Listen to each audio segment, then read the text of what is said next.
On est littéralement entouré de systèmes invisibles, des systèmes qui font tourner nos bâtiments au quotidien. Et justement, ces systèmes, ils représentent un défi immense pour un avenir plus durable.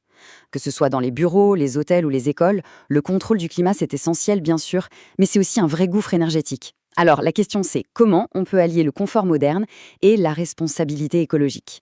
Eh bien, la réponse se trouve peut-être dans une technologie qui repense complètement notre façon de gérer l'air et la température. C'est exactement ce qu'on va décortiquer aujourd'hui.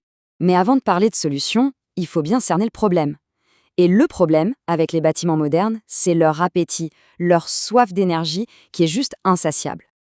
Alors, où part toute cette énergie? Si on regarde de près la consommation d'un bâtiment, il y a un coupable qui se détache, mais alors très très nettement. Et non, ce n'est pas l'éclairage, ni même les ordinateurs. C'est le CVC, chauffage, ventilation et climatisation. C'est un peu le cœur du bâtiment, mais c'est aussi son plus gros estomac. Et ce chiffre, il donne le vertige. Les systèmes de CVC peuvent pomper jusqu'à 55% de toute l'énergie consommée par un bâtiment.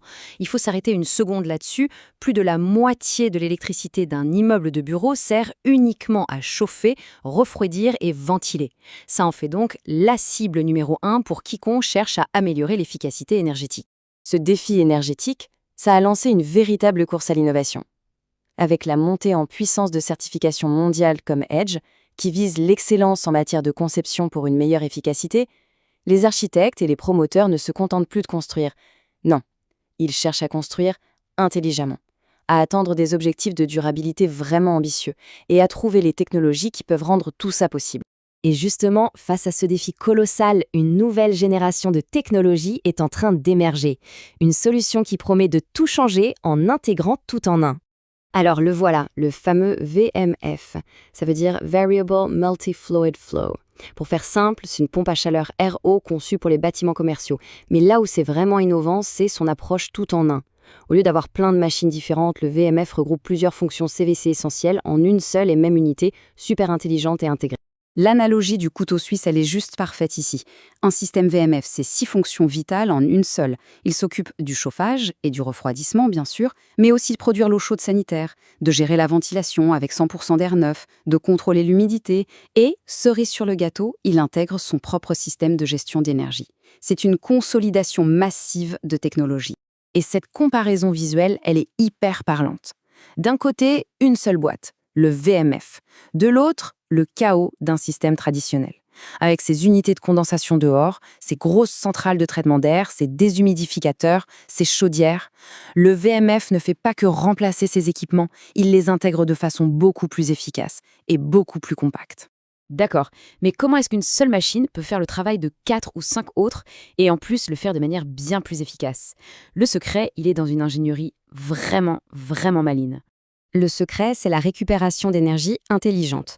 Au lieu de jeter bêtement l'air conditionné de l'intérieur, le système s'en sert pour pré-refroidir l'air neuf et chaud qui arrive de l'extérieur. C'est comme s'il donnait un coup de pouce au système avant même qu'il ne commence. L'énergie n'est pas gaspillée, non, elle est recyclée.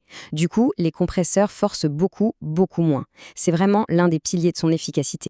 Et ça, ce n'est qu'un exemple. Tout est pensé pour fonctionner en parfaite synergie. Les moteurs, par exemple, n'utilisent que l'énergie dont ils ont besoin, pas plus. Il y a des systèmes qui profitent de l'air extérieur pour refroidir gratuitement quand les conditions le permettent. Chaque pièce travaille en harmonie avec les autres pour une efficacité maximale. Et les résultats? Eh bien, ils sont révolutionnaires.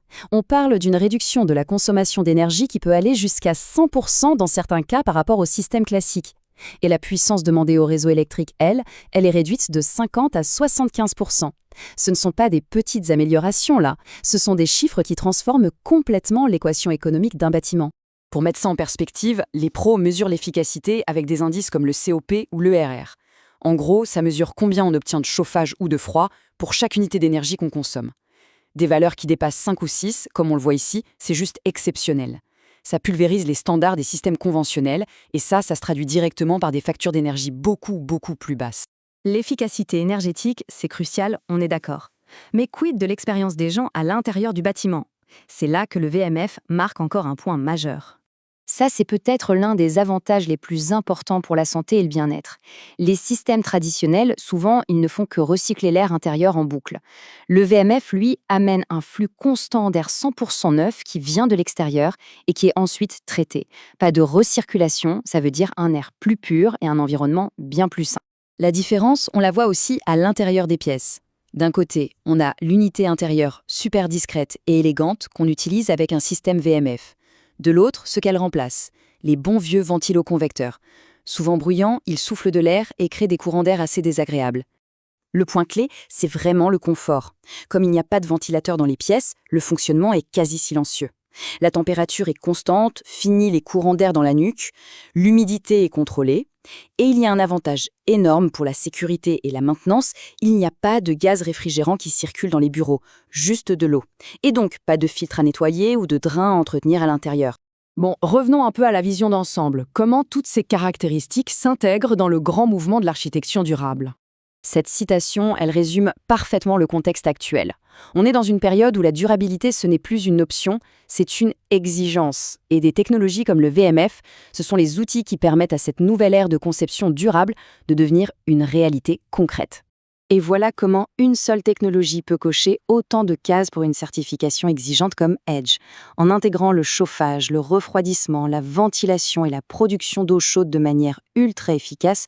Le VMF devient un vrai multiplicateur d'impact pour n'importe quel projet de bâtiment écologique. On termine avec cette question.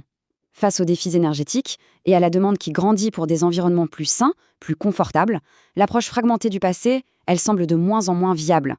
Des systèmes intégrés et intelligents comme le VMF ne sont peut-être pas juste une solution, mais bien une vision de ce que sera l'avenir de nos bâtiments. C'est une question qui mérite d'être posée.